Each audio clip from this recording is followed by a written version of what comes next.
Hi there. It's September 25th and time for Proverbs 25. Go over there. Now, this is the end of 24 was the end of Solomon's actual written Proverbs. He wrote upwards of 3,000 Proverbs. And of course, they weren't all covered in the book of Proverbs, but there were some other books that Solomon also wrote. And these are the parables of Solomon, which the men of Hezekiah, king of Judah, copied out. It says, whom Hezekiah appointed for this purpose.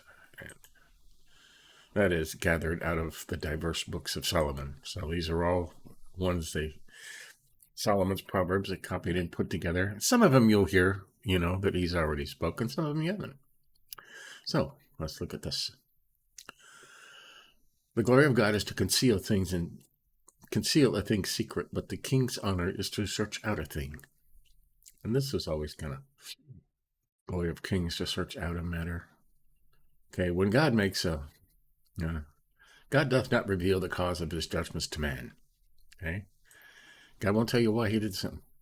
Okay, but when the king does something, right, because the king ruleth by the revealed word of God, the cause of his doings must appear, and therefore he must use diligence in trying out of causes.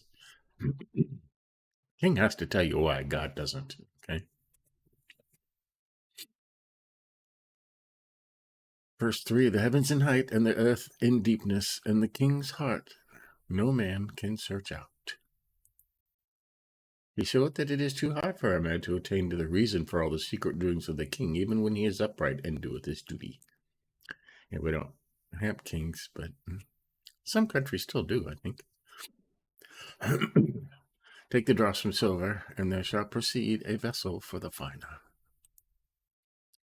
When vice is removed from the king, he is a meet vessel for the Lord's use. Right. I've talked about it all the time.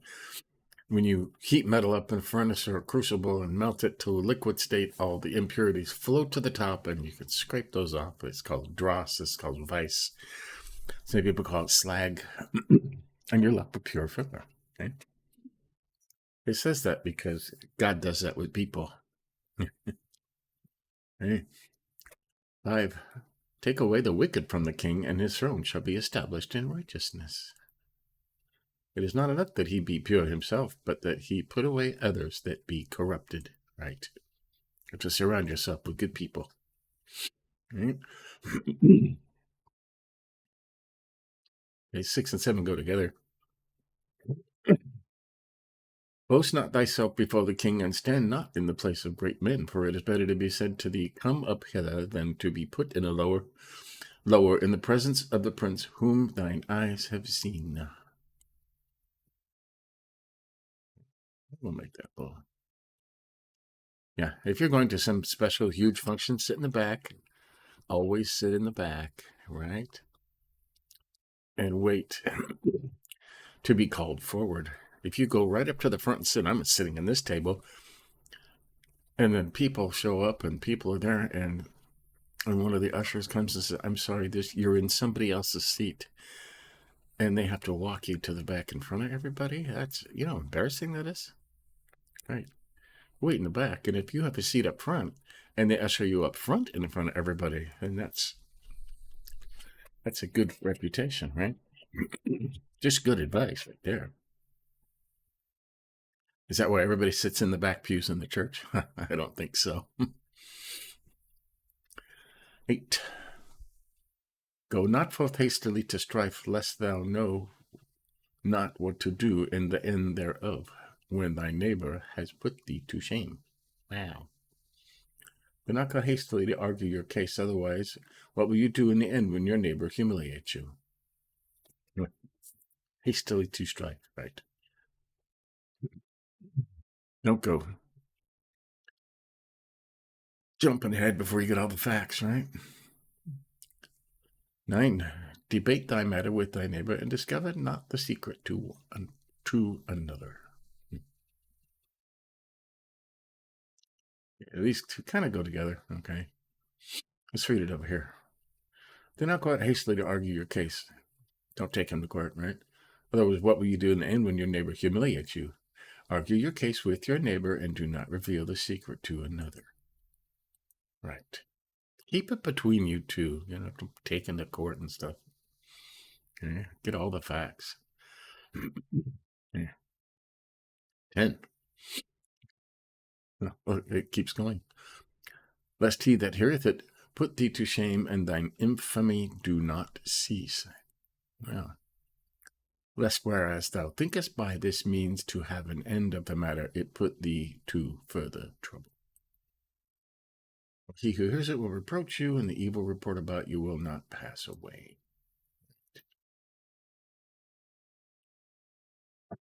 So 8, 9, and 10 kind of go together. 11. A word spoken in his place is like apples of gold with pictures of silver. Pictures of silver. Like apples of gold and settings of silver is a word spoken in the right circumstances. Over here it has a note. It's right. A good word is always a good thing, right? 12. He that reproveth the wise and the obedient ear is as a golden earring and an ornament of fine gold. A wise reprover to a listening ear. Right. People that actually take advice and criticism, it's a good thing. 13. As the cold of the snow in the time of harvest, so is a faithful messenger to them that send him, for he refresheth the soul of his masters.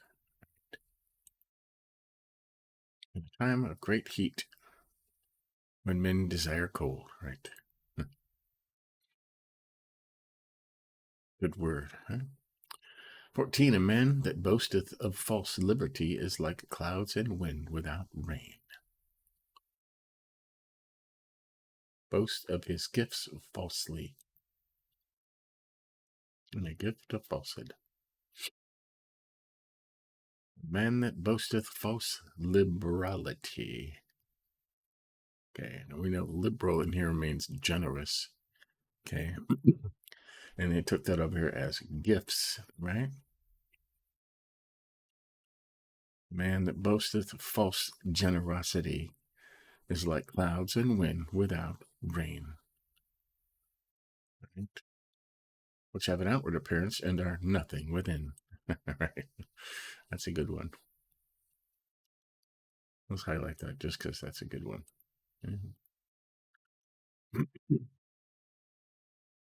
A prince is pacified by staying of anger, and a soft tongue breaketh the bones. Staying of anger by not ministering occasion to provoke him further. That is the heart that is bent to anger. By forbearance a ruler may be persuaded, and a soft tongue breaks the bone. Prince is pacified by staying of anger, not getting anger, and a soft tongue breaketh the bones. Right? Words are the most powerful things in the world. Okay. You need to realize words, how dangerous or helpful words can be. If thou hast found honey, eat that is sufficient for thee, lest thou be overfull and vomit it. Right. Use moderately the pleasures of this world. You got that? I like that. Use moderately the pleasures of this world. Right. If you found honey, don't gorge yourself until you're sick. Just enough to satisfy you. Otherwise, you'll get sick and throw it all up. Right? Yeah. Withdraw thy foot from thy neighbor's house, lest he be weary of thee and hate thee. Right. Let your foot rarely be in your neighbor's house, or he will become weary of you and hate you. Right. That's kind of important, right? Don't wear out your welcome, okay? Just don't wear out your welcome. There's such a thing as too much of a good thing, right? 18, a man that beareth false witness against his neighbor is like a hammer and a sword and a sharp arrow.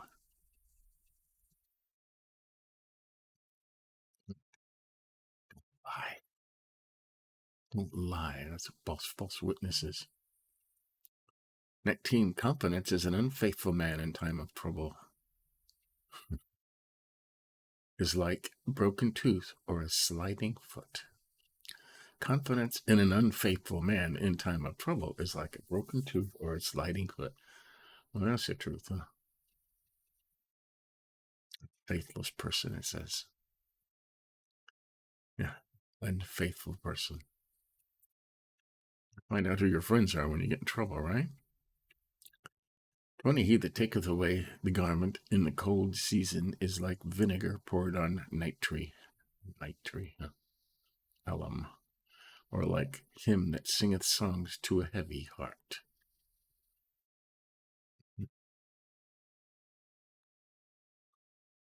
Like one who takes off a garment on a cold day, or like vinegar on soda. He who sings songs is he who sings songs to a troubled heart. Yeah. Right. Somebody has a troubled heart and you're all happy and joy and singing songs. Nobody wants to hear that. Nobody wants to hear that, okay? 21, if he that hateth thee be hungry, give him bread to eat, and if he be thirsty, give him water to drink. Jesus said this, right?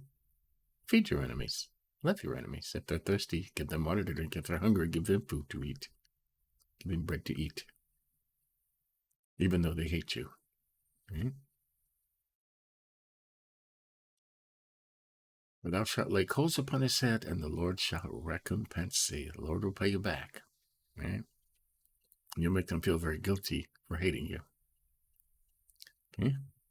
Good stuff. As the north wind driveth away the rain, so doth an angry countenance the slandering tongue.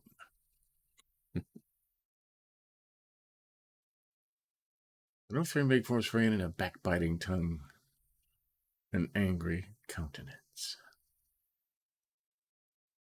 Tongue of secrecy. Right. That's kind of interesting, huh?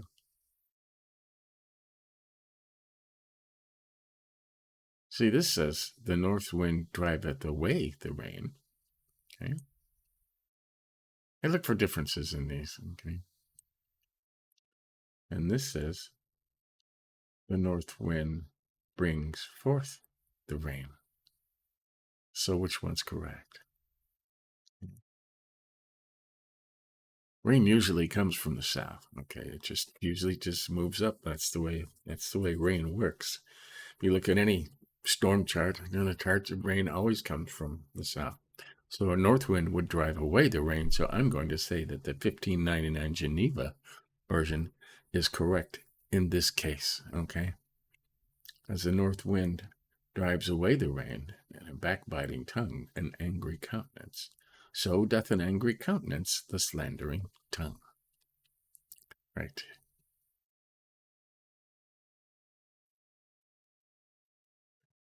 As a backbiting tongue makes you angry, an angry countenance the slandering tongue. Well, that's an interesting difference, huh? 24, it is better to dwell in a corner of a house than with a contentious woman in a wide house or a big family. Now we remember when Solomon said this, and we remember why Solomon said this, because he had 700 wives. You couldn't keep 7 wives happy, let alone 700, okay? Wives require your undivided attention many times. Okay, 25. As are the cold waters to a weary soul, so is good news from a far country. Right, we could all use some good news from a faraway country now, huh? Instead of all the crap that's going on. It's terrible. 26, a righteous man falling down before the wicked is like a troubled well and a corrupt spring. Like a troubled spring and a polluted well is a righteous man who gives way before the wicked. Right. The righteous man falling down before the wicked is like a troubled well or a corrupt spring, polluted well, muddy spring. Right? Never give up, right? Who says that? Lots of good people never give up, right? Never give up. 27, it's not good to eat too much honey, so to search their own glory is not glory. Nor is it glory to search out one's own glory. That's too much honey makes you sick. And bragging, okay? Bragging. Look at me, look at me, look what I did. Look how great I am. It's not glory, okay? That's pride. God hates pride. One of the things he hates most is pride. God likes humility, humble people. Right? Humble people. And if you are humble, God will raise you up. He's done it before. He said, Moses is written that Moses is the most humble man that ever lived. Okay. He couldn't even speak in front of large crowds. He stuttered. He was so humble. And his brother Aaron, who was a good, righteous man, but he was very outgoing and charismatic. So he spoke a lot for Moses. Okay. But humbleness, humility raised him up. Okay. He is one of the leading people, the greatest leaders ever to come out of the Bible. Okay. And he was the most humble man. So think about that. Humility can get you very far. And 28, a man that refraineth not his appetite is like a city which is broken down and without walls. Right. And so is in extreme anger. What's this? And so is in this extreme anger. That's what. What's that say over here? Like a city broken down and without walls is a man who has no control over his spirit, it says here, and it says appetite. Mm-hmm. Of course, an appetite can be for anything, not just food, right? So there you go. That's Proverbs 25. We didn't highlight a whole lot in here. Highlighted more last time. This one's kind of important. Boast not thyself before the king, and stand not in the place of great men, for it is better that it be said unto thee, Come up here, than thou to be put in lower in the presence of the prince, whom thine eyes have seen. We can read that over here too. Do not claim honor in the presence of the king, and do not stand in the place of great men, for it is better that it be said to you, Come up here, than for you to be placed lower in the presence of the prince, whom your eyes have seen. Right?